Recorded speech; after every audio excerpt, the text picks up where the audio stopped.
ఒక్క బెల్లం దానంతో ఎంతమంది దేవతలను సంతోషపెట్టవచ్చో తెలుసుకుందాం. ఇప్పుడు 4 దానాల గురించి తెలుసుకుందాం. ధాన్యదానం. జీవి ఆకలిని తీర్చేది ఈ ధాన్యం. జీవి ఉత్పత్తికి ఈ ధాన్యమే కారణం. అలాంటి ధాన్యాన్ని దానం చేయడం వల్ల సకల దిక్పాలకులు సంతృప్తి చెంది ఇహలోకంలో సకల సౌఖ్యాలను అనుగ్రహించి పరమందు దిక్పాలకలోక ప్రాప్తిని అనుగ్రహిస్తారు. గుడదానం. రుచులలో మధురమైనది బెల్లం. ఈ బెల్లం చెరుకు నుంచి ఉత్పత్తి అవుతుంది. బెల్లం అంటే వినాయకుడు, శ్రీ మహాలక్ష్మికి మహాప్రీతి. ఈ దానంతో లక్ష్మి, గణపతులు సంతుష్టులై దాతకు అఖండ విజయాలను, అనంత సంపదలను అనుగ్రహిస్తారు. రజత దానం.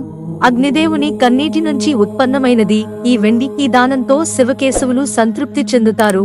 దాతకు సర్వసంపదలు, వంశాభివృద్ధి అనుగ్రహిస్తారు. లవణ దానం. రుచులలో ఉత్తమమైనది ఉప్పు.